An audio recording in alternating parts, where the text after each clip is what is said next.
ओम सहना भवतु सहनौ भुनक्तु सह वीर्यं करवावहै तेजस्विनावधीतमस्तु मा विद्विषावहै। ओम शांति शांति शांतिः। हरि ओम श्री गुरुभ्यो नमः। हरि ओम। सदाशिवसमारम्भां शङ्कराचार्यमध्यमाम् अस्मदाचार्यपर्यन्तां वन्दे गुरुपरम्परां वन्दे गुरुपरम्पराम्। ओम नमो भगवते वैवस्वताय मृत्यवे ब्रह्मविद्याचार्याय नचिकेतसे च।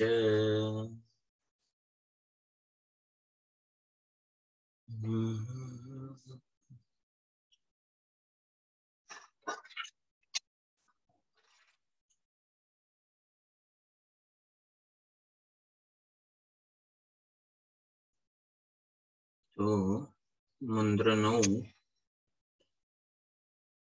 આપણે જે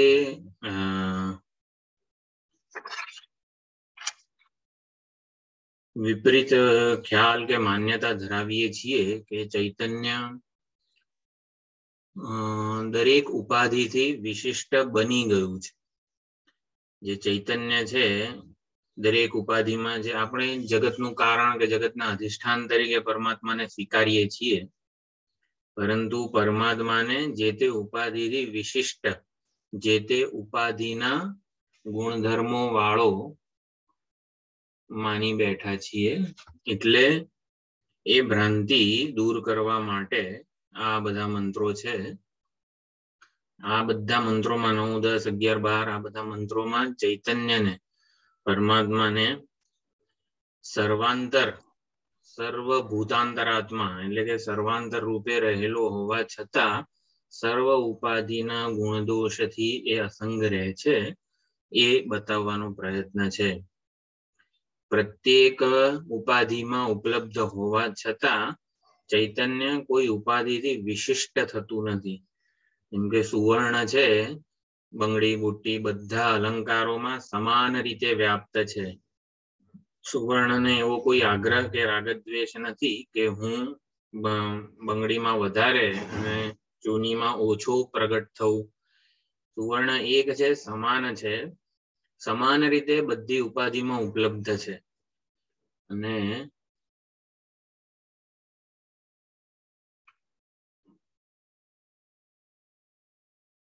સમાન રીતે ઉપલબ્ધ છે. સુવર્ણને પૂછીએ આપણે કે તું જૂનીમાં જેટલું વ્યાપ્ત છે એટલું જ 10 તોલાના હારમાં વ્યાપ્ત છે, જો સુવર્ણ હા પાડે તો સુવર્ણ એક સમાન રીતે કોઈ પ્રકારના રાગદ્વેષ વગર, કોઈ પ્રકારના પક્ષપાત વગર સર્વમાં સમાન રીતે ઉપલબ્ધ છે. કેમ એવું છે? સુવર્ણને પૂછે તો કેમ સમાનતા ને કેમ કોઈ ચૂની કે બંગડી હાર એ બધામાં રાગ દ્વેષ નથી? સમાન રીતે ઉપલબ્ધ કેમ છે સુવર્ણ?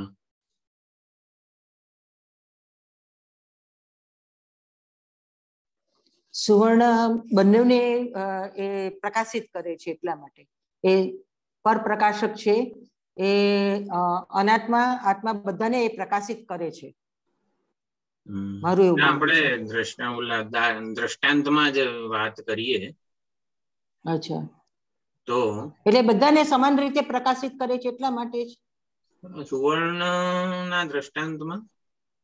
હા, ના, સુવર્ણના દ્રષ્ટાંતમાં. અચ્છા, ઓકે, આઈ ગોટ યુ. સુવર્ણના દ્રષ્ટાંતમાં તાદાત્મ્ય નથી એમ. પણ સુવર્ણને તાદાત્મ્ય કેમ નથી? અલંકારો પ્રત્યે તાદાત્મ્ય નથી. કેમ નથી? અલંકારો પ્રત્યે તાદાત્મ્ય. હા, એ એક જ છે, એ એક જ છે, એક માત્ર છે, સુવર્ણ જ માત્ર છે. બરોબર.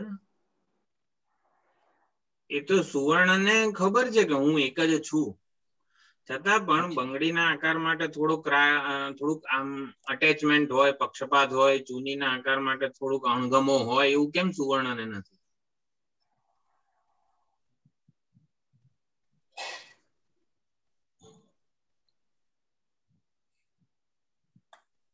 ચૂની અને બંગડી કે બુટ્ટીના ગુણધર્મો એમાં આવતા નથી એટલા માટે.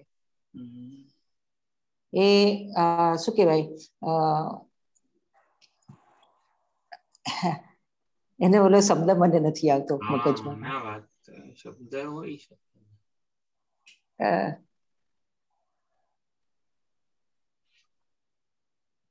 નામ અને નિર્લેપ છે, આકાર એ જે નિર્લેપ છે. બુટ્ટી રૂપ અને એનાથી નિર્લેપ છે, નિર્લેપ. તો ઈ બંગડી બુટ્ટી જે નામ અને આકાર છે, ઈ પોતાને જુદું જુદું માની બેઠા છે. પણ સુવર્ણ ને એવું કઈ નથી. એટલે સુવર્ણ તો બધામાં સરખું જ રીતે વ્યાપ્ત છે.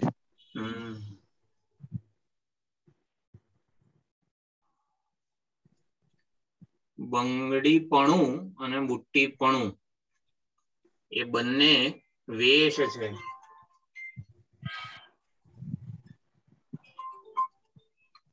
હેલો, ક્યાં આવ્યું છે પણ?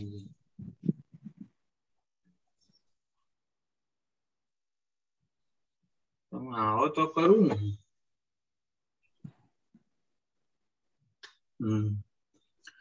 શું? હા, બંગડીપણું અને બુટ્ટીપણું વેશ છે.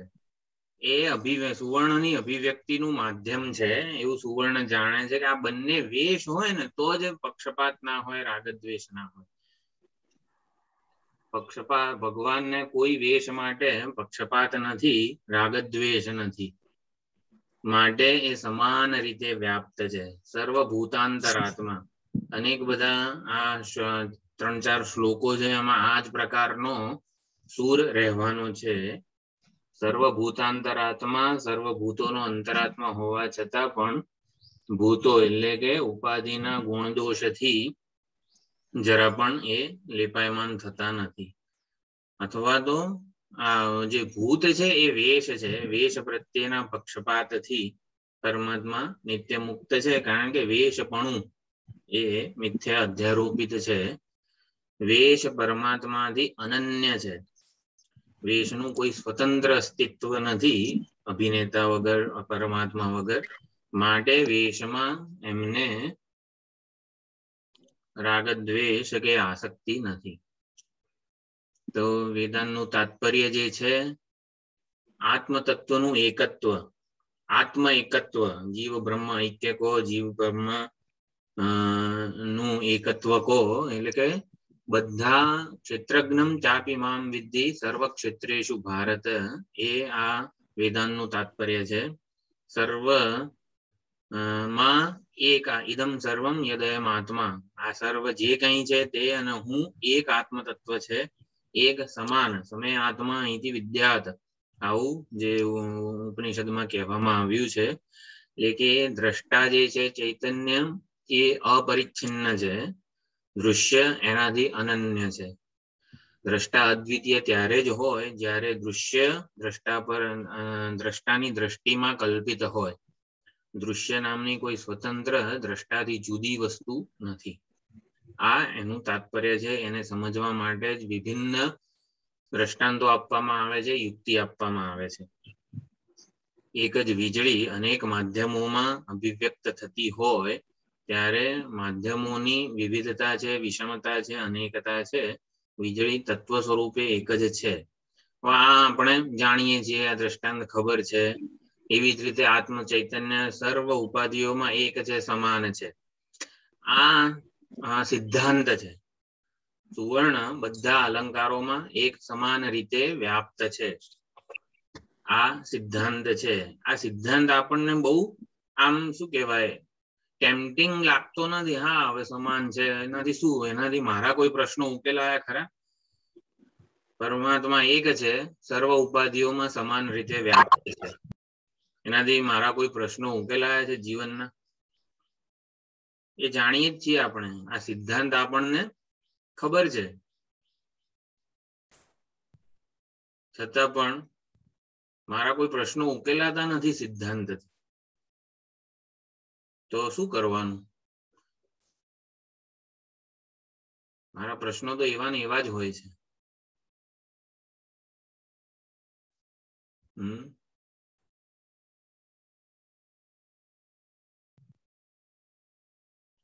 સત્ય છે, સિદ્ધાંત છે, એ આપણને ખબર જ છે. રાગ દ્વેષનું, શોકનું, દુઃખનું, વિષાદનું કોઈ કારણ જ નથી. છતાં પણ થાય છે આપણને.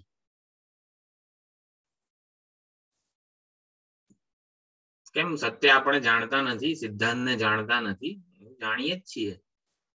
એક પરમાત્મા બધી ઉપાધિમાં સમાન રીતે વ્યાપ્ત છે, છતાં પણ પક્ષપાત, રાગદ્વેષ થયેલા જ હોય છે. સત્ય નથી ખબર એવું નથી.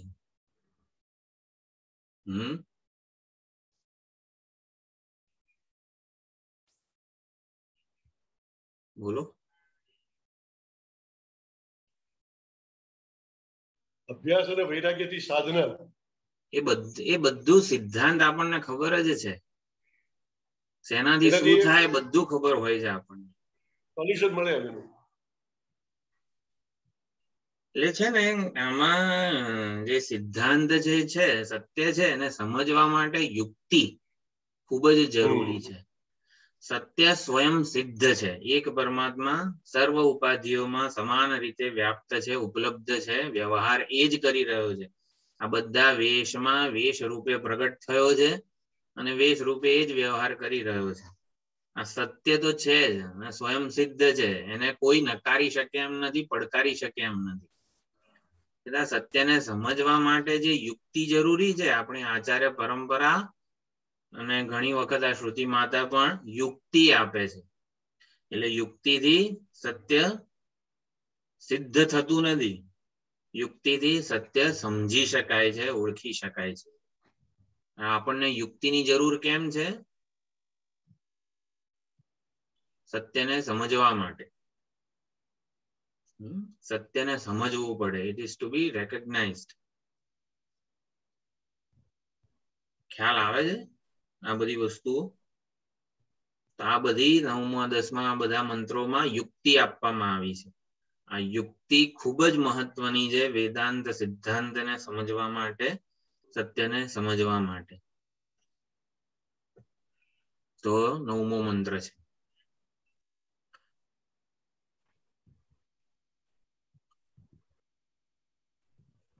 શું હતો રાગ આનો?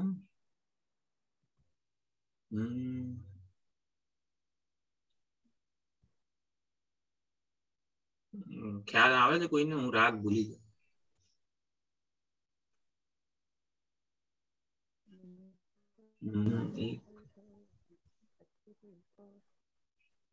અગ્નિર્યથૈકો ભુવનમ પ્રવિષ્ટઃ રૂપમ રૂપમ પ્રતિરૂપો બભૂવ એકસ્તથા સર્વભૂતાંતરાત્મા રૂપમ રૂપમ પ્રતિરૂપો બહિશ્ચ. સરસ, ઉપજાતિ છંદ જ છે. આ ઓલું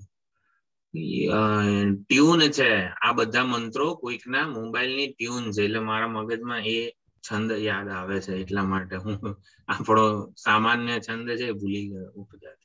એક પ્રશ્ન કરી શકું? હા બોલો. આપણે હમણાં જ કહ્યું કે સત્ય યુક્તિથી સિદ્ધ થાય છે, પણ આપણને ઉપયોગમાં સિદ્ધ નથી થતું, એની સમજાય છે, સમજી શકાય છે. હા, આપણે સમજીએ પણ છે, જાણીએ પણ છે, તો પણ એ આપણે ઉપયોગમાં કેમ નથી લઈ શકતા? એનો ઉપયોગમાં કેમ નથી આવતું? રાગદ્વેષ થઈ જ જાય છે, કે પક્ષપાત થઈ જ જાય છે, તે ઉપયોગમાં કેમ નથી લઈ શકતા, એમ મારું પૂછવું છે. આચાર્ય પરંપરા અનાદિકાળથી ચાલુ છે. જે ટીચિંગ સનત કુમારોને આપ્યું એનું એ જ ટીચિંગ સુખદેવજીને બધાને મળી રહ્યું છે, છતાં પણ દરેકે દરેક આચાર્ય એક યુનિક ઉપદેશ આપે છે આપણને. એક જ વસ્તુ હોય, વાચારંભણમ વિકારો નામ ધેયમ મૃત્તિકા ઇત્યેવ સત્યમ એક સદૈવ સૌમ્યદમ અગ્ર આસીત. જુદા જુદા આચાર્યો જુદી જુદી રીતે કેમ ના સમજાઈ શકે છે એ વસ્તુને? આચાર્યની ઉપદેશ સમજાવવાની જે પદ્ધતિ છે ને, એમાં પોતાનું મનન આવે છે પિક્ચરમાં. આચાર્ય શ્રુતિ પ્રતિપાદિત સત્યને સમજાવવા માટે યુક્તિ આપે છે. યુક્તિ એવી વસ્તુ છે કે જેનાથી આપણી બુદ્ધિનું સમાધાન થાય. એટલે આપણે બધાએ પણ સત્યને સમજવા માટે તો પોતાની જ યુક્તિ અપનાવવી પડે, પોતે જ એટલું મનન ચિંતન કરવું પડે કે સત્ય સમજાઈ જાય.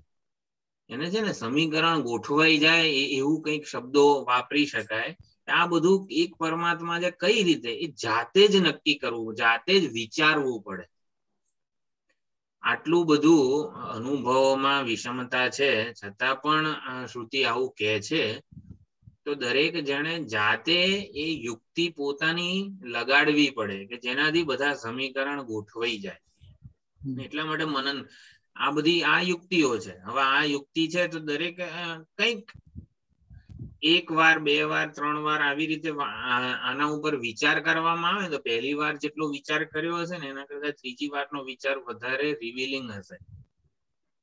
અને એટલા માટે જ સ્વામીજીના બધા ક્લાસ લેતા હોય ત્યારે કેવું પોતે થોટ પ્રોસેસ કન્સ્ટ્રક્ટ કરીને આવે છે, એટલે એ વસ્તુ વધારે ક્લિયરલી આપણે શું કહેવાય આપી શકીએ શ્રોતાને. આમાં થોટ પ્રોસેસ ખૂબ જ મહત્વની હોય છે. એટલે આ યુક્તિનું અહીંયા આપણા પ્રદાન એટલું છે કે આપણે સત્યને આપણી રીતે સમજી શકીએ. એક જ તથા સર્વભૂતાંતરાત્મા, સર્વભૂતોનો અંતરાત્મા એક પરમાત્મા હોવા છતાં પણ આપણા પ્રશ્નો એવા ને એવા જ કેમ છે? આપણે વેશને સત્યતા આપી બેઠા છીએ, તો પછી વેશની સત્ય બુદ્ધિ કઈ રીતે ઓછી થાય? તો અનેક યુક્તિઓ શ્રુતિમાં પણ આપેલી છે, આચાર્યો પણ આપે જ છે, પણ આપણે પોતે જાતે એકાદી યુક્તિ એવી હોય ને જેનાથી આપણા બધા સિદ્ધાંતો ગોઠવાઈ જાય, એ આપણું પોતાનું મનન હોવું જરૂરી છે. હું આ શરીર નથી, કેમ? તો આપણા બધાની યુક્તિઓ જુદી જુદી જ હશે. કોઈકને કોઈક યુક્તિથી વધારે સરળતાથી સમજાઈ જાય. એ યુક્તિ કેવો મનન કહો એ ખૂબ જ મહત્વનો ભાગ ભજવતું હોય છે સત્યની ઓળખ માટે. એટલે આમાં વારંવાર વિચાર ને બધું કરવાનું હોય છે, જેથી આ વસ્તુ ઉપલબ્ધ થાય, તાકડે ઉપલબ્ધ થાય. એના માટે મનન ખૂબ જ જરૂરી છે. તો અગ્નેર યથા અગ્નિ યથા એકઃ અગ્નિ, એક જ અગ્નિ ભુવનમ પ્રવિષ્ટ, આ સમગ્ર ભુવનમાં પ્રવેશેલો છે. રૂપમ રૂપમ પ્રતિરૂપો બભૂવ, પ્રત્યેક રૂપમાં તે ઉપાધિને અનુરૂપ એ પ્રવેશી ગયો છે. લાકડામાં અવ્યક્ત અગ્નિ પ્રવેશેલો છે, લાકડાની કરચોમાં દરેકે દરેક ઈંધણ છે એમાં પ્રવેશેલો જ છે અવ્યક્ત રૂપે. તદ અનુરૂપ અને તદવાન આવો શબ્દો પ્રયોગ થતો હોય છે. તદ અનુરૂપ એટલે કે એ ઉપાધિને અનુરૂપ ભાષે છે, એ ઉપાધિના ઉપાધિ વાળો ભાષે છે. એક અગ્નિ તત્વ હોવા છતાં જેમ વીજળી છે દરેક ઉપકરણમાં તદ અનુરૂપ અને તદવાન ભાસે છે. હીટરમાં ગરમી આપતી ભાસે છે, એસીમાં ઠંડક આપતી ભાસે છે. એક વીજળી હોવા છતાં અનેક એના રૂપો કેમ છે? કારણ કે દરેક રૂપમાં સમાન રીતે ઉપલબ્ધ છે અને કોઈ રૂપ માટે એને કોઈ પ્રકારનો આગ્રહ નથી. શું કહેવાય એને? પ્રી કન્સીવડ નોશન નથી કે ના હું તો હીટરમાં નહીં જઉં, હું તો એસીમાં જ ઉપલબ્ધ થઈશ. એવું કોઈ પ્રકારે વેશ માટે વીજળીને કોઈ પ્રકારનો આગ્રહ નથી, ઓલું રાગદ્વેષ નથી, પક્ષપાત નથી. સમાન રીતે ઉપલબ્ધ છે કારણ કે વેશ મિથ્યા છે. પણ વેશ લાગવો જોઈએ ને, વેશ વેશ રૂપે જ ઓળખાતો નથી. વેશ વેશ રૂપે ઓળખાય તો હમણાં એનું મિથ્યાત્વ જાણી લઈએ. વેશ વેશ રૂપે કેમ ઓળખાતો નથી?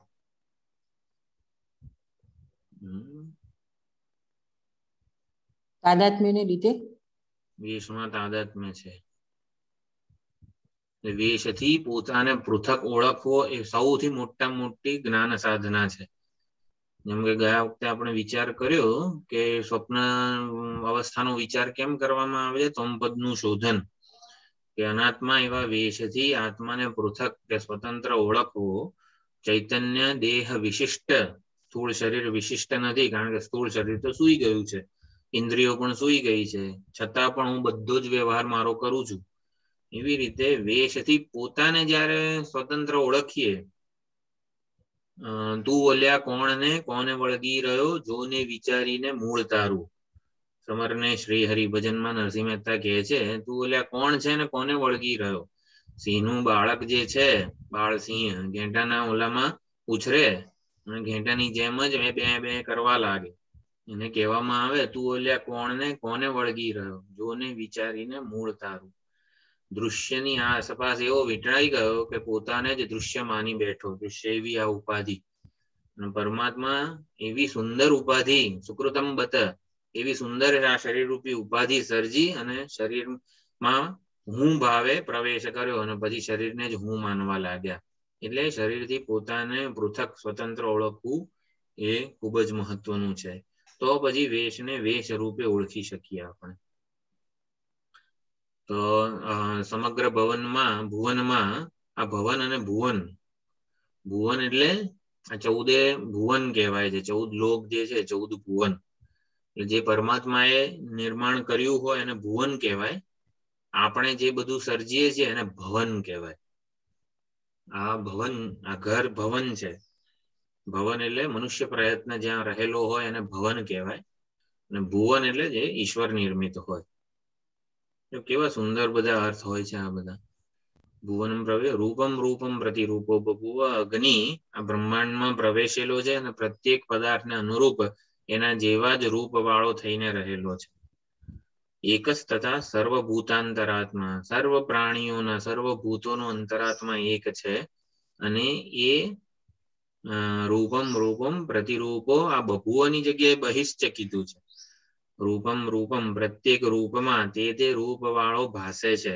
તે રૂપ વાળો થઈને તો રહેલો જ છે, ભાસે પણ છે, અને છતાં પણ એમનાથી અસંસ્પૃષ્ટ રૂપથી બાહ્ય રહે છે. સર્વમાં સમાન રીતે ઉપલબ્ધ હોવા છતાં સર્વથી અતીત કેમ છે? કારણ કે જે સર્વ જે છે ને એ એનાથી જુદું નથી. સર્વ અલંકારોમાં સમાન રીતે વ્યાપ્ત હોવા છતાં સુવર્ણ અલંકારોથી અતીત છે. કેમ? અલંકારો સુવર્ણથી જુદા, સ્વતંત્ર નથી, વિલક્ષણ નથી. અલંકારો આવું આ વાક્ય ત્યારે જ સત્ય હોય જ્યારે એક વેશ એટલે અનેક, કે સર્વ જે છે ને એ વેશ હોય અને વેશધારી એક હોય. એક વેશધારી અનેક વેશ ધારણ કરીને વ્યવહાર કરી રહ્યો છે. તો અગ્નિ તત્વ એટલે ઉષ્ણત્વ, પ્રકાશકત્વ. જેટલું મોટું લાકડાની કરચનું, જેટલું મોટું બળતણ હોય છે લાકડાનું, હોળીના પ્રસંગે કેટલું મોટું આપણે તાપણું કરતા હોઈએ, જેમાં અનેક કરચો છૂટી પડતી હોય છે. તો જે કરચમાં જે અગ્નિ તત્વ ઉપલબ્ધ છે એ જ અગ્નિ તત્વ આ મોટા ઓલા તાપણામાં પણ ઉપલબ્ધ છે. આમ એ ઉપાધિઓનો અંતરાત્મા છે. અંતરાત્મા એટલે શું? અંતસ્સન યમયતિ, અંતર્યામી બ્રાહ્મણ જે બૃહદારણ્યક ઉપનિષદમાં છે. પૃથ્વીની અંદર રહેલો છે, પૃથ્વીને ધારણ કરવાની શક્તિ પ્રદાન કરે છે. આંતર્યામી કો, સૂત્રાત્મા કો, હિરણ્ય ગર્ભ કો, આ બધું એક જ છે. સૂત્રધાર જે છે એ સમગ્ર ઉપાધિઓનો અંતરાત્મા છે, સમગ્ર ઉપાધિઓનો સાક્ષી છે, પ્રત્યેગાત્મા છે. એમાં જે પ્રત્યેગાત્મા હોય, સાક્ષી હોય, એ ઉપાધિથી અસંગ હોય, નિર્લેપ હોય, સર્વ ઉપાધિઓમાં ઉપલબ્ધ છે, છતાં એ સ્વયં અસંગ અને નિર્લેપ રહે છે. અને એ બતાવવા માટે અહીંયા બહિશ્ચ, બહિશ્ચ એટલે એ અસંગ છે, નિર્લેપ છે, અસંસ્પૃષ્ટ છે. અસંસ્પૃત ઉપાધિના કોઈ ગુણધર્મોથી ચૈતન્ય માં કોઈ પ્રકારના ગુણદોષ આવતા નથી. એટલે એ તો આગળના મંત્રમાં છે, એની વિચારણા. વિશિષ્ટ થતું નથી, અસંસ્પૃષ્ટ જ રહે છે. યથા એકઃ અગ્નિઃ તત્તદ ઉપાધિ સદૃશ પ્રકાશઃ, દરેક અગ્નિ તે ઉપાધિના જેવા પ્રકાશ વાળો થઈ જાય છે. તથા સર્વભૂતાંતરાત્મા એકઃ સન, સર્વભૂતોનો અંતરાત્મા પરમાત્મા એક હોવા છતાં પ્રતિદેહમ તત્તદ દેહ ઉપાધિ અનુરૂપઃ, ચૈતન્ય તે દેહ તદ અનુરૂપ અને તદવાન તે ઉપાધિને અનુરૂપ તેમાં ઉપલબ્ધ ભાસે છે. બહિશ્ચ, બહિશ્ચ એટલે સ્વયં અવિકૃત તિષ્ઠતિ. તો ઔપાધિક ભેદ અનેક હોવા છતાં ચૈતન્યમાં ઔપાધિક ભેદ છે કે નહીં? દરેકે દરેક ઉપાધિને અનુરૂપ ચૈતન્ય તેવું ભાસે છે, છતાં પણ આત્મા તત્વ જે છે એ એમાં ઔપાધિક ભેદની કલ્પના ઉપાધિના સંદર્ભમાં થઈ છે. હકીકતમાં તત્વ સ્વરૂપે એ આત્મામાં નથી. ભેદની કલ્પના આત્મામાં ઉપાધિના સંદર્ભમાં થઈ છે, પરંતુ હકીકતમાં આત્મામાં છે નહીં. તો આ વિચારધારા કેમ શ્રુતિએ અહીંયા આરંભી છે? કારણ કે આપણે બધા એવું માનીએ છીએ કે દરેકે દરેક જીવ, અનેક જીવો છે, જીવોની અનેકતા છે, જીવોના પોતાના કર્મો છે, પોતાના પાપ પુણ્ય સુખ દુઃખ વગેરે કર્મો છે, ફળ છે, આટલું બધું છે. જન્મ મરણ કરણાનામ પ્રતિનિયમાદ અયુગપત પ્રવૃત્તેશ્ચ પુરુષ બહુત્વમ સિદ્ધમ. સાંખ્યોની એવી વિચારણા છે કે અનેક પુરુષ જીવો અનેક છે. જીવો અનેક છે એટલે કે દરેકે દરેક જીવાત્મા એકબીજા કરતા જુદો છે, પૃથક છે. આ ઉપાધિમાં હું એક ચૈતન્ય છું, બીજી ઉપાધિમાં બીજું એક ચૈતન્ય છે. એમ આત્મા સર્વદેશકાળ વસ્તુમાં છે એવું એ લોકો આવી રીતે શું કહેવાય છે, ચૈતન્યના સજાતીય ભેદ એ લોકો સ્વીકારે છે. સજાતીય ભેદ એટલે એક જ જાતિના અનેક બધા હોય, ચૈતન્ય જાતિના જ જીવો છે પણ અનેક છે. ચૈતન્યમાં સજાતીય ભેદ નથી, વિજાતીય ભેદ નથી, સ્વગત ભેદ નથી. ત્રિવિધ પરિચ્છેદ રહિત એવું ચૈતન્ય છે, છતાં પણ સાંખ્યો આવું માને છે. સજાતીય ભેદ એટલે એક જ જાતિમાં ભેદ, એક જ જાતિના ચૈતન્ય સજાતીય ભેદ વાળું કહેવાય ને, કારણ કે હું એક ચૈતન્ય છું, તમે એક ચૈતન્ય છો, બધા જીવો એક એક ચૈતન્ય છે. સજાતીય ભેદ પશુ પક્ષી જેટલા પણ જીવો છે નથી, હા, કોઈ પ્રકારના ભેદ નથી ચૈતન્યમાં. સજાતીય વિજાતીય કોઈ ભેદ નથી. ચૈતન્યથી જુદી જળ વસ્તુઓ હોય તો એને વિજાતીય ભેદ કહેવાય, પણ એવું પણ નથી. ચૈતન્ય થી અનેક ચૈતન્ય હોય અનેક જીવોની જેમ, તો એને સજાતીય ભેદ કહેવાય. એવું નથી. અને ચૈતન્યમાં કઈ ડાબો જમણો ભાગ એવું કંઈક હોય તો એને સ્વગત ભેદ કહેવાય. તો એવું પણ નથી, કારણ કે સજાતીય ભેદ હોવા માટેની કન્ડિશન શું છે? સામાન્ય, જેમ કે અનેક ગાયો હોય તો એમાં ગોત્વ સામાન્ય છે, ગોત્વ જાતિ કહેવાય. અનેક ગાયો હોય જેટલી ગાયો છે આ બ્રહ્મા પૃથ્વી ઉપર એમાં ગોત્વ જાતિ એક જ છે ને, ગોત્વ એક જ છે, હા કે નહીં? હા. તો એવી રીતે આ બધા જીવોમાં એક ચૈતન્ય છે, એવું નહીં? ગોત્વ જાતિ જે છે એક છે, એવી રીતે બધા જ જીવોમાં જાતિ રૂપ ચૈતન્ય એક છે. ચૈતન્ય જાતિના બધા જીવો છે. જાતિ નું કહેવાય, ચૈતન્ય ખાલી કહેવાય. બધી ગાયોમાં ગોત્વ એક સમાન છે ને, ગાય પણ ભાઈ બધી ગાયોમાં સમાન છે. બધા જીવોમાં ચૈતન્ય પણ સમાન છે, સમાન જાતિ છે, એવું ના કહેવાય? જાતિનું જ કહેવાય.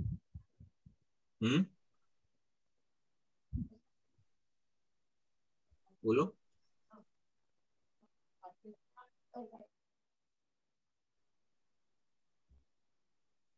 એ બધામાં સમાન રીતે વ્યાપ્ત છે પણ અતીત છે ચૈતન્ય, એટલે એ જાતિ કેવી રીતના કહેવાય? જાતિ ના કહી શકાય.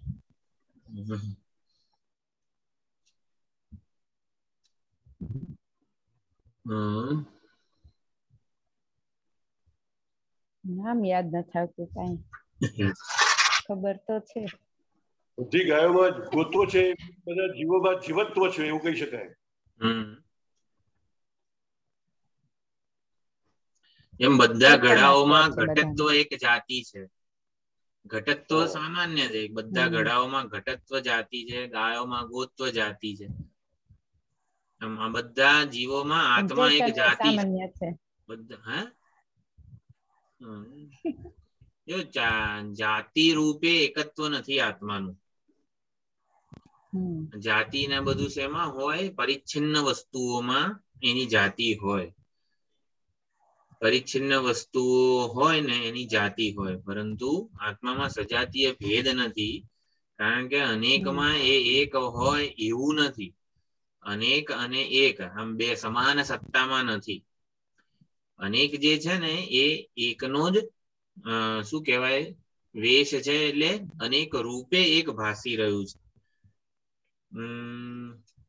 બધા જે અલંકારો જે છે એ સુવર્ણ જાતિના કહેવાય ખરા? ના, જાતિ નહીં, સુવર્ણ ના છે.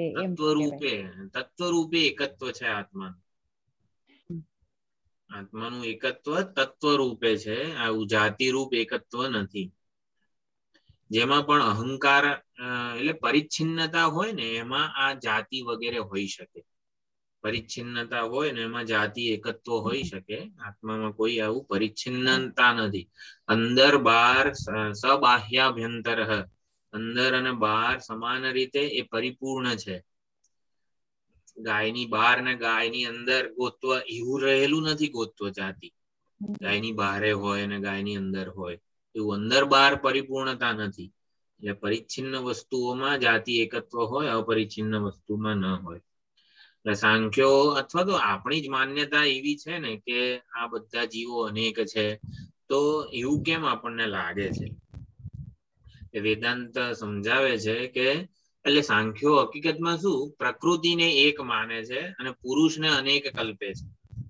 અનેક જીવો છે, અનેક ચૈતન્ય છે, પ્રકૃતિ એક છે અને પુરુષને અનેક માને છે.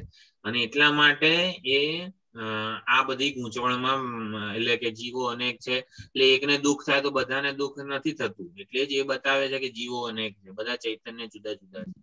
પરંતુ એવું નથી. એક દુઃખનો હેતુ જે છે એ એકમાં છે અને બીજાને દોષ આપે છે સાંખ્યો. એ પ્રકૃતિને એક માને છે અને પુરુષમાં ભેદની કલ્પના કરે છે. હકીકતમાં અનેકતા વિવિધતા પ્રકૃતિના સ્તરે રહેલી છે, આ ઉપાધિના સ્તરે રહેલી છે. જન્મ, મૃત્યુ, આ કરણોનો વ્યાપાર, પ્રવૃત્તિ, સંકલ્પ, આ બધી અનેકતા જે છે, વિવિધતા પ્રકૃતિના કાર્યમાં રહેલી છે. પ્રકૃતિ એટલે આખું શરીર, ઇન્દ્રિય, દેહાદી સંઘાત વગેરેમાં, આત્મામાં નથી. એટલે આ રીતે એકસ તથા સર્વભૂતાંતરાત્મા એકઃ એતિ ગચ્છતિ ઇતિ એકઃ, એક જ છે, બધામાં એક રહેલો છે, એક સમાન રીતે એ રહેલો છે. સાકારવાદી એવું માને છે, સાકારવાદી સાંખ્ય એવું માને છે કે અગ્નિ લાકડામાં સામાન્ય રૂપે રહેલો છે અને દિવાસળીથી અગ્નિ રૂપે વિશેષ રૂપે પ્રગટ થાય છે. લાકડામાં સામાન્ય રૂપે રહેલો છે અને દિવાસળીથી પ્રગટાવીએ જ્યારે ત્યારે વિશેષ રૂપે પ્રગટ થાય છે.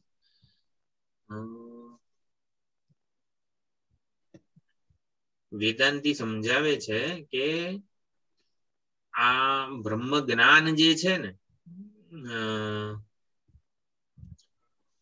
વૃત્તિ પૂછે છે, બ્રહ્મ એ અવિદ્યાનું પણ પ્રકાશક છે. અવિદ્યા બાધિત થઈ જાય છે. આપણે અવિદ્યા નિવૃત્તિની વાત કરી હતી ગઈ વખતે. બાધિત થવું અને નિવૃત્ત થવું. તો બાધિત થવું એટલે પ્રતીતિ પણ ના રહે, સત્યતા પણ ના રહે. શેમાં? અવિદ્યા કલ્પિત વસ્તુઓમાં. તો બુદ્ધિ વૃત્તિમાં આપણે જે દ્રષ્ટાંત જોયું હતું કે નારાયણ ભગવાન ક્ષીર સાગરમાં સૂતા હોય ત્યારે કોઈ પક્ષપાત વગરના હોય, નિષ્પક્ષ હોય. એમના માટે દેવો અને અસુરો બધા સમાન હોય. જ્યારે કૃષ્ણ કે રામ રૂપે અવતરે ત્યારે એ ભક્તોના પક્ષપાતી બને અને ભક્તોના કષ્ટોને દૂર કરે. તો એવી રીતે બ્રહ્મ જે છે, આત્મ ચૈતન્ય છે, એ નિષ્પક્ષ છે. એ કોઈના માટે એ અજ્ઞાનને પણ સત્તા અને સ્ફૂર્તિ પ્રદાન કરે છે. જ્યારે આત્મતત્વ વૃત્યારૂઢ બને, બ્રહ્માકાર વૃત્તિમાં મહાવાક્યના ઉપદેશથી જ્યારે આ બ્રહ્માકાર વૃત્તિ થાય, એના ઉપર આરૂઢ થાય ત્યારે, એટલે બ્રહ્મ કઈ નિષ્પક્ષ છે, પણ બ્રહ્મ જ્ઞાન જે છે, આત્મજ્ઞાન, એ અવિદ્યાનો નાશ કરનારું છે, અવિદ્યાને બાધિત કરનારું છે. અવિદ્યા નિવૃત્તિ, અવિદ્યા બાધિત થવી એટલે શું? અવિદ્યાની બાધિત થવી એટલે વૃત્તિ બાધિત થવી એટલે વૃત્તિ જ્ઞાન પણ બાધિત થઈ જાય છે. પછી છેવટે જો વૃત્તિ નાશ પામે ને તો પછી એવું ના થાય, વૃત્તિ બાધિત થાય છે. આ સૌથી વધારે અગત્યનું છે. તો વૃત્તિમાં બ્રહ્મને આરૂઢ કરે છે કોણ? નારાયણ ભગવાનને રામકૃષ્ણ રૂપે અવતરવા માટે આરૂઢ કરે છે કોણ? ભક્તોની પ્રાર્થના કરે છે. તો એવી જ રીતે આ વૃત્તિમાં બ્રહ્મને આરૂઢ કરે છે કોણ? મહાવાક્યનું ચિંતન, મહાવાક્યનો ઉપદેશ. એના આધારે વૃત્તિમાં આ બ્રહ્મ આરૂઢ થાય છે. વૃત્તિમાં આરૂઢ થયેલું બ્રહ્મ વૃત્તિ જ્ઞાન જે છે ને, એટલે વૃત્તિ જ્ઞાન આ અવિદ્યારૂપી વૃત્તિને બાધિત કરે છે અને પછી સ્વયં પોતે પણ બાધિત થઈ જાય છે. આ બાધ છે. બાધ છે એટલે જો અવિદ્યા નિવૃત્તિ થતી હોય ને તો પછી વૃત્તિ જ્ઞાન બાકી રહી જાય. અવિદ્યા, આપણે કચરો સાવરણીથી કચરો કાઢીએ ઘરમાંથી, પછી સાવરણી તો હાથમાં હોય ને, કચરો જતો રહે, સાવરણી તો હાથમાં રહી જાય. એવી રીતે વૃત્તિ જ્ઞાન આ અવિદ્યા વૃત્તિ રૂપ જ છે. એ સ્વયં એ કલ્પિત જ છે, વૃત્તિ રૂપ જ છે. એટલે વૃત્તિને નિવૃત્તિ કરે, અવિદ્યાની નિવૃત્તિ કરે, પછી સાવરણી તો રહી જાય ને હાથમાં. કે એવું નથી થતું, નિવૃત્તિ નથી થતી અવિદ્યાની. અવિદ્યા બાધિત થાય છે. વૃત્તિ જ્ઞાન પણ સ્વયં બાધિત થઈ જાય છે. વૃત્તિ જ્ઞાન પણ એટલે કલ્પનાને કાઢવા માટે એક બીજી કલ્પના કરવામાં આવે છે. આ વેદાંત સમજાવે છે. એક કલ્પનાને કાઢવા માટે બીજી કલ્પના કરવામાં આવે છે. એટલે એક મિનિટ, અવિદ્યા બાધિત થાય છે, અવિદ્યા નિવૃત્ત થતી નથી. એટલે વૃત્તિ જ્ઞાન પોતે પણ આ અવિદ્યાને બાધિત કરે છે અને સ્વયં પછી પોતે પણ નિવૃત્ત થઈ જાય છે. નકલી અવિદ્યાને નિવૃત્ત કરવા માટે આવું નકલી જ્ઞાન પર્યાપ્ત છે. પરંતુ નકલી જ્ઞાન પ્રમાણથી જન્મે છે. એ પ્રમારૂપ છે, પ્રમાણથી જન્મે છે. એટલું અહીંયા સમજવાનું છે. આપણે ફરીથી જોઈન થઈએ.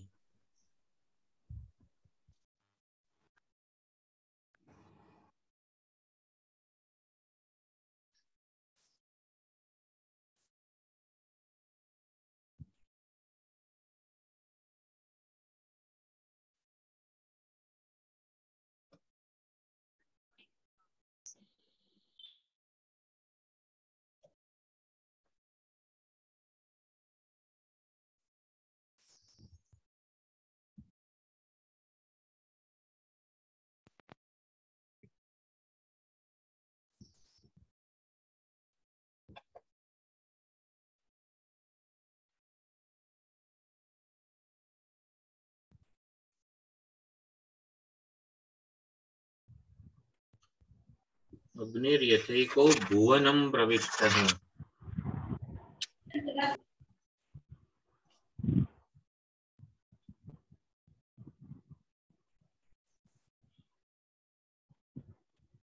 દરેક રૂપમ રૂપમ પ્રતિરૂપો બભુવ, દરેક પદાર્થને અનુરૂપ અગ્નિ સ્થિત છે, ઉપલબ્ધ છે. દરેક પદાર્થને અનુરૂપ, પદાર્થ જેવો આકાર ધરાવે છે, જેવું રૂપ ધરાવે છે, એવા રૂપમાં એવા આકારે અગ્નિ ઉપલબ્ધ છે. એટલે અગ્નિ એક જગ્યાએ એક ઉપાધિમાં અગ્નિ પ્રગટ થાય તો બધી ઉપાધિઓમાં અગ્નિ પ્રગટ થઈ જાય.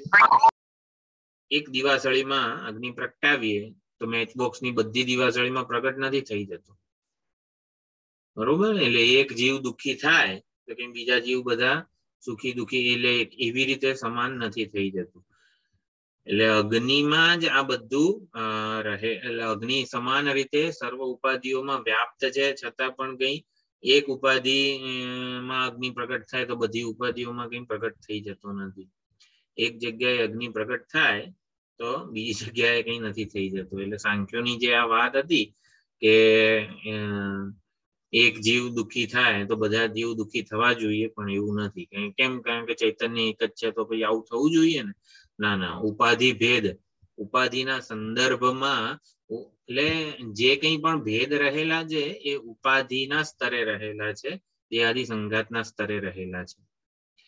અગ્નિમાં ઉપાધિના કોઈ વ્યવહારનો ભેદ નથી. અગ્નિમાં, અહીંયા અગ્નિનું દ્રષ્ટાંત છે, બીજા મંત્રમાં વાયુનું દ્રષ્ટાંત આવશે. અગ્નિમાં ઉપાધિના કોઈ વ્યવહારનો, કોઈ ઉપાધિનો કે કોઈ વ્યવહારનો ભેદ નથી, એટલું સમજવાનું છે.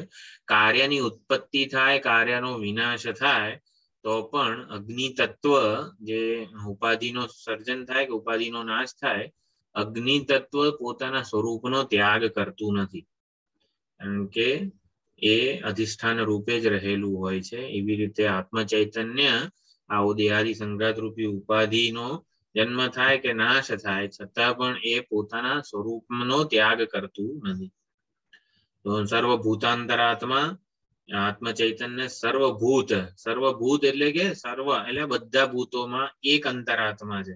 જેની ઉત્પત્તિ થાય, જેની કલ્પના થાય એને ભૂત કહેવાય. ભૂત એટલે શું? ભવંતી ભૂતાની આ બધી વ્યુત્પત્તિઓ બરોબર છે વ્યવહારિક દ્રષ્ટિએ. ભૂત એટલે શું? જેની કલ્પના થાય ને એને ભૂત કહેવાય.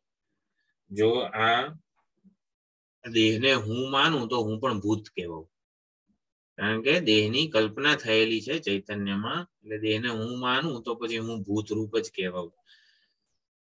સર્વભૂતાંતરાત્મા સર્વભૂતનો અંતરાત્મા છે, છતાં પણ એ બહિ છે, બાહ્ય છે. અત્યતિષ્ઠત દશાંગુલમની જેમ પોતાના સ્વરૂપમાં જ સ્થિત છે.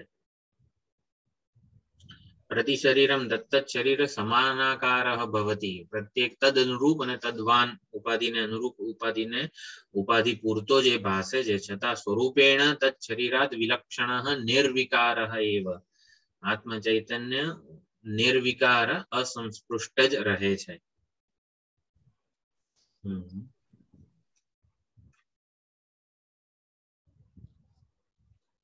સર્વભૂતોનો અંતરાત્મા કેમ છે? અતિ સૂક્ષ્મ છે માટે, અને બહિ બાહ્ય એટલે કે નિર્વિકાર છે માટે એમાં વિકૃતિ સંભવ નથી.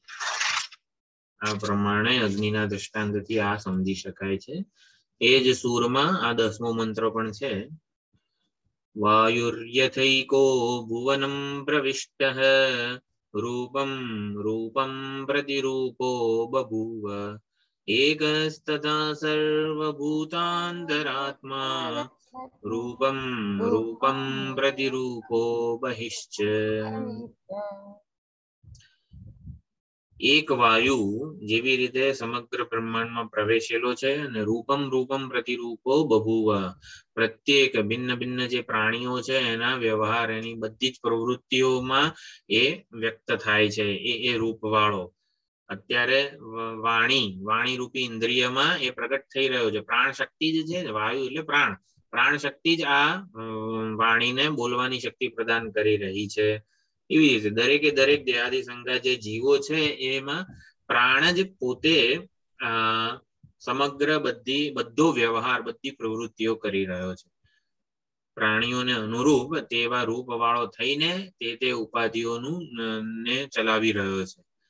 એવી જ રીતે એકસ તથા સર્વભૂતાંતરાત્મા એ બધા પ્રાણીઓનો એક ભૂતાંતરાત્મા છે અને બધા રૂપે બધી ઉપાધિઓમાં તે રૂપે તદ અનુરૂપ તદવાન એ ભાસે છે, છતાં પણ એ ઉપાધિથી બાહ્ય છે, અસંસ્પૃષ્ટ છે, અસંગ છે, નિર્લેપ છે, કારણ કે નિર્વિકાર છે. વિકારોનો સાક્ષી છે ને માટે એ નિર્વિકાર છે. દરેકે દરેક વિકારોની નોંધ લેનાર છે આત્મ ચૈતન્ય, માટે એ નિર્વિકાર છે. સાક્ષી કોઈ દિવસ પરિવર્તનશીલ ના હોય, એવો ને એવો જ હોય, નિર્વિકાર હોય, કુટસ્થ હોય. વિકારોની નોંધ લેવાઈ રહી છે એટલે સાક્ષીના નિર્વિકાર સ્વરૂપનું પ્રમાણ શું છે? સાક્ષી ચૈતન્ય કેમ નિર્વિકાર છે? કારણ કે બધા વિકારોની નોંધ લેવાઈ રહી છે. આને કયું પ્રમાણ કહેવાય? પ્રત્યક્ષ. હા, પ્રત્યક્ષ. પ્રત્યક્ષ. પ્રત્યક્ષ દેખાતું હોય સાક્ષી તો પ્રત્યક્ષ.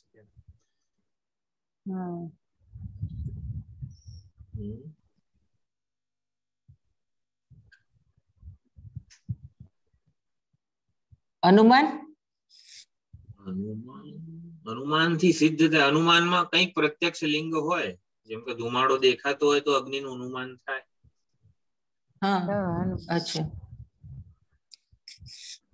એક પ્રકારનું અનુમાન છે, પણ હકીકતમાં અર્થાપત્તિ પ્રમાણ.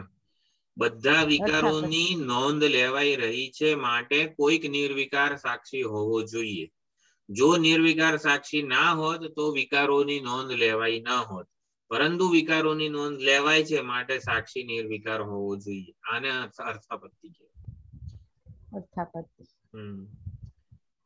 એટલે ચૈતન્ય નિર્વિકાર, પરમાત્મા નિર્વિકાર કેમ છે? કારણ કે બધા વિકારોની, બધી પરિવર્તનની નોંધ લેવાઈ રહી છે ને એ આપણને ખબર છે. હા, ગઈકાલે હું આવો હતો, આજે આવો છું, હા, નોંધ લેવાઈ રહી છે અને માટે હું નિર્વિકાર છું.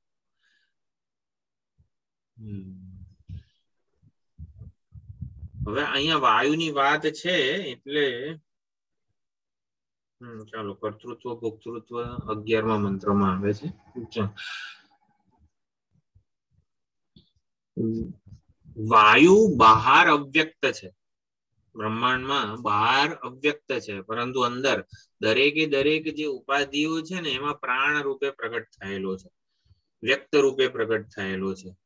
એટલે બધાને અનુકૂળ ગતિશક્તિ પ્રદાન કરે છે. જે પ્રાણવાયુ છે, એટલે કે વાયુ જ્યારે શરીરની અંદર હોય ત્યારે પાંચે પાંચ તંત્રો જે છે એને ચલાવે છે. આપણામાં આ બધા જે શ્વસન તંત્ર, ઉત્સર્જન તંત્ર વગેરે જે બધું છે વાયુ ચલાવે છે. એટલે દરેક જીવને, ગરુડને ઉડવાની શક્તિ જે છે એની એ પ્રમાણેની હોય, કબૂતરની એ પ્રમાણેની હોય, માછલીની તરવાની શક્તિ આ પ્રાણને આધારી છે. આને જ રૂપમ પ્રતિરૂપો બભુવ કહેવાય છે. પ્રાણ શક્તિ, જેમ કે વીજળી છે, એસીમાં ઠંડક રૂપે અભિવ્યક્ત થાય, હીટરમાં ગરમી રૂપે અભિવ્યક્ત થાય. રૂપમ પ્રતિરૂપો બભુવ. તો વાયુ શક્તિ જે પ્રાણ શક્તિ છે ઉપાધિમાં ઉપલબ્ધ થાય ત્યારે આવી રીતે ભિન્ન ભિન્ન જ્ઞાન, ઈચ્છા, ક્રિયા શક્તિ રૂપે એ અભિવ્યક્ત થતો હોય છે. એટલે વિશેષતા વાળો ભાસે છે વાયુ, ત્યારે પણ એ એક જ છે. હકીકતમાં એ પોતે નિર્વિશેષ જ હોય છે, સામાન્ય રૂપે જ હોય છે. છતાં પણ ઉપાધિમાં ઉપલબ્ધ હોવાને લીધે અનેક વિશેષતાઓ વાળો એ ભાસે છે. વિશિષ્ટ ભાસે છે ને ત્યારે જ એ સ્વયં એક છે, નિર્વિશેષ છે. એટલે અહીંયા મંત્ર 9મો અને 10મો જે છે, ઉપાધિ પ્રતિરૂપત્વ, આત્મતત્વ જે છે, આત્મ ચૈતન્ય એ ઉપાધિ પ્રતિરૂપત્વ, જે તે ઉપાધિને અનુરૂપ ભાસવા લાગે છે. વેશ ધારણ કરે ત્યારે એ વેશને અનુરૂપ વેશધારી ભાસવા લાગે છે. અને મંત્ર 11માં એનું અસંગત્વ પણ કહેવામાં આવશે. તો અહીંયા 10મો મંત્ર વાયુ છે, પ્રાણ છે, એટલે ક્રિયાશક્તિની પ્રધાનતા વાળી જે ઉપાધિઓમાં આત્મ એકત્વનું પ્રતિપાદન અહીંયા થયું. જળનો જળમાં પ્રવેશ થાય ત્યારે ઉપાદાન કારણ રૂપે થાય. સુવર્ણ જળ માટી જળ છે એ અનેક ઘડાઓમાં જ્યારે પ્રવેશે, જળનો જળમાં પ્રવેશ થાય ને ત્યારે ઉપાદાન કારણ રૂપે થાય. જળ વસ્તુઓ. ચેતનનો જળમાં પ્રવેશ થાય ત્યારે કઈ રીતે થાય?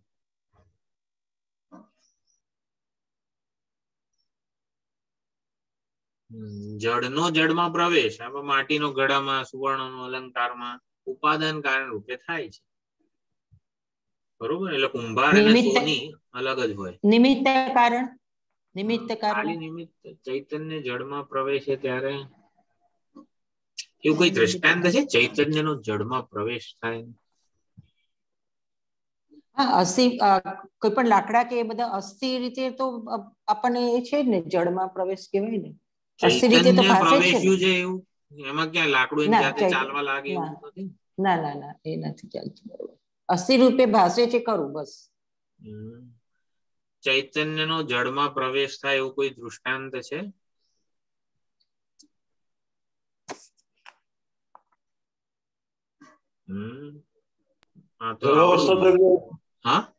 ગર્ભાવસ્થા દરમિયાન શિશુનું હલન ચલન.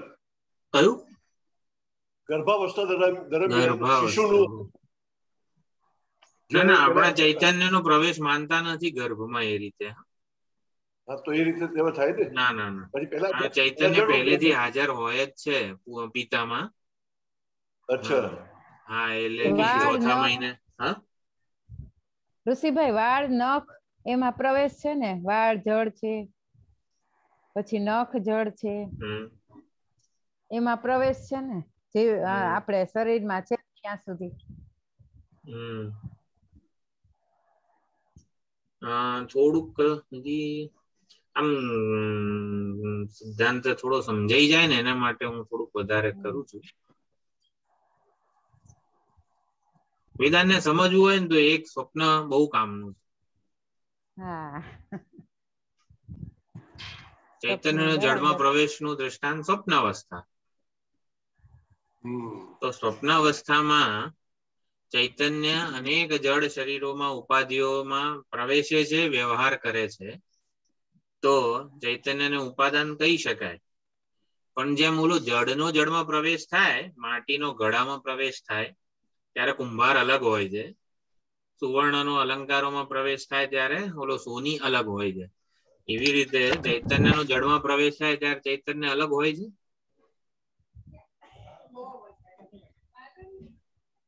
ચૈતન્ય પોતે પોતાને જળ રૂપે કલ્પે છે. અભિન્ન નિમિત્ત ઉપાદાન કારણ હોય છે. ચૈતન્યનો જળમાં પ્રવેશ થાય ત્યારે ચૈતન્ય અભિન્ન નિમિત્ત ઉપાદાન કારણ હોય છે.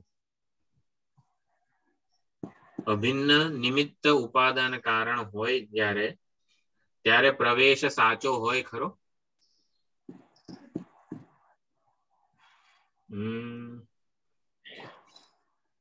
ના હોય?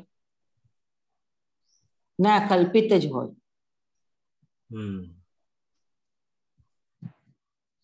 જો અહીંયા આપણે ઓલું સમાન સત્તામાં પ્રવેશ થતો હોય ને તો આ બધા મંત્રો પછી એનું હાર્દ ચૂકી દઈ જઈએ છીએ આપણે.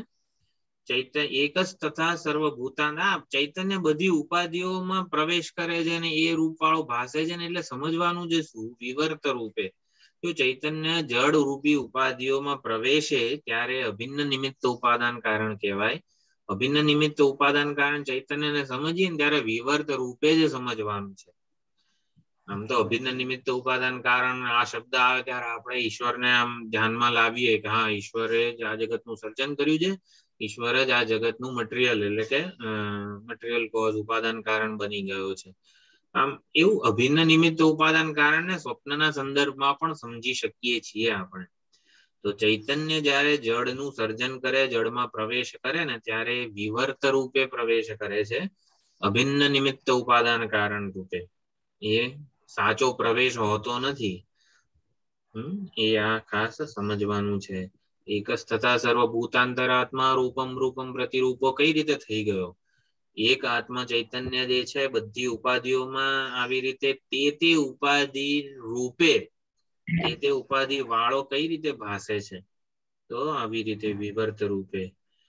એટલે કે જે કઈ પરિણામ જે મેં કીધું ને કે સાક્ષી નિર્વિકાર જ હોય, કારણ કે વિકારોની નોંધ લેવાઈ રહી છે, બધા પરિણામોની પરિવર્તનની નોંધ લેવાઈ રહી છે. એટલે ચૈતન્ય એ પરિણામી થઈને અહીંયા પ્રવેશ નથી કર્યો ઉપાધિઓમાં. ચૈતન્ય જો પરિણામી થઈને ઉપાધિમાં પ્રવેશ કર્યો તો પરિણામની નોંધ કોણ લે? એટલા માટે ચૈતન્યએ આવી રીતે વિવર્ત રૂપે પરિણામી ઉપાદાન કારણ રૂપે પ્રવેશ નથી કર્યો, વિવર્ત ઉપાદાન રૂપે પ્રવેશ કરેલો છે. એટલે ચૈતન્ય રજ્જુ સર્પ રૂપે પ્રવેશે છે, એટલે શું? સર્પ રૂપે ભાસે છે, વિવર્ત છે. સાપ, ભૂછિદ્ર, દંડ, જળધારા વગેરે બધું વિવર્ત છે. એટલે પ્રપંચમાં બ્રહ્મની આવી રીતે વિવર્ત અભિન્ન નિમિત્તો પાદાન કારણ રૂપે વિવર્ત અભિવ્યક્તિ છે. વિવર્ત અભિવ્યક્તિ. વિવર્ત એટલે શું?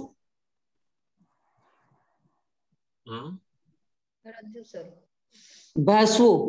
ભાસવું. પછી થોડુંક સંસ્કૃત ની કઈ વ્યુત્પત્તિ હતી વિવર્તની.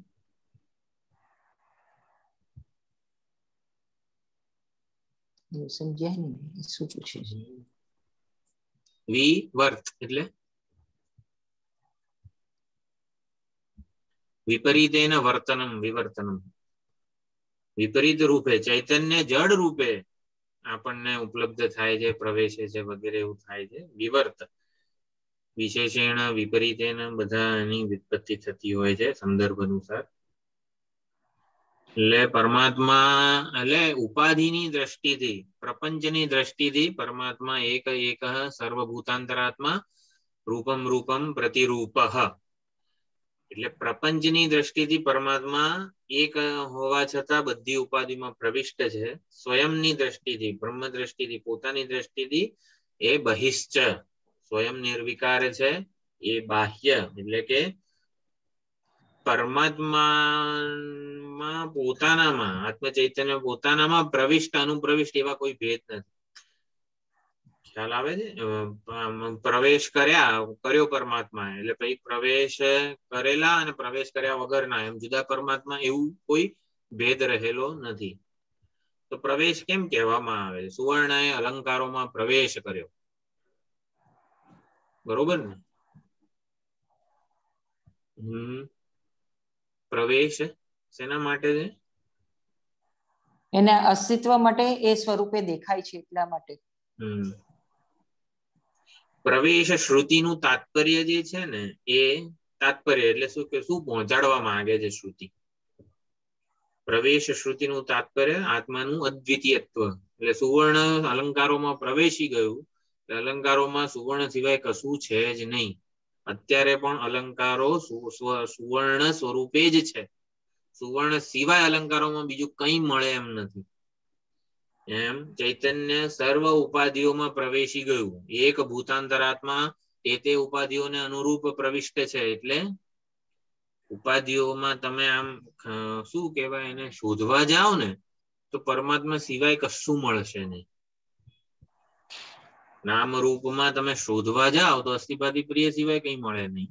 એવી રીતે આ ઉપાધિઓમાં પ્રવેશ શ્રુતિનું તાત્પર્ય એના સિવાય કઈ મળે એવું નથી.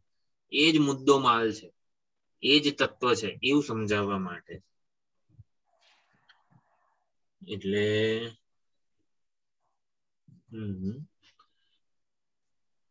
બધા શરીરોમાં આ વાયુ એક વાયુ યથૈકો ભુવનમ પ્રવિષ્ટ, બધા શરીરોમાં પ્રાણ રૂપે વાયુ એ પ્રવેશ કર્યો અને ત્યારે એ રૂપમ પ્રતિરૂપો બભૂવ, ચેષ્ટાવાન ભાસે છે.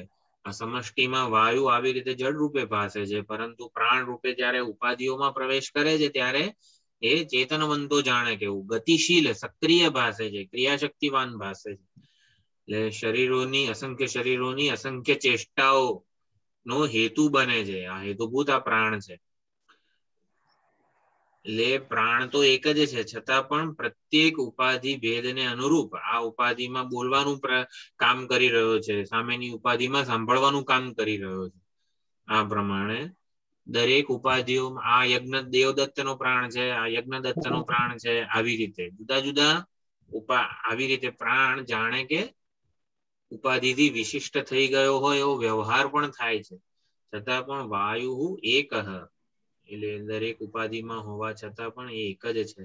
ભલે અલગ અલગ થઈને તે આકાર આપન્ન થઈને ભાસે છે, પરંતુ ઉપાધિ વગરનું વાયુનું સ્વરૂપ તો એક જ છે. તો એવી રીતે સર્વ અનુગતત્વ સર્વમાં રહેલો છે. આવું જેટલું પણ વર્ણન આવે છે આત્મ ચૈતન્યનું, પરમાત્માનું, એ ઔપાધિક વર્ણન છે. એનું સ્વરૂપતઃ વર્ણન શું છે? બહિશ્ચ એકત્વ. હા, એકસ તથા સર્વભૂતાંતરાત્મા રૂપમ રૂપમ પ્રતિરૂપો બહિશ્ચ. આ બધા જે મંત્રો છે એમાં પરમાત્માનું સ્વરૂપતઃ વાસ્તવિક વર્ણન શું છે? એકહ અને બહિશ્ચ. શ્લોક મંત્રમાં એકહ અને બહિશ્ચ એ પરમાત્માનું વાસ્તવિક પોતાની દ્રષ્ટિએ વર્ણન છે. બહિષ્ઠત્વ અને એકત્વ એ પોતાનું વર્ણન છે. અને ઔપાધિક વર્ણન સર્વાનુગતત્વ સર્વભૂતાંતરાત્મા રૂપમ રૂપમ પ્રતિરૂપ એ સર્વ અનુગતત્વ એટલે કે ઔપાધિક વર્ણન છે.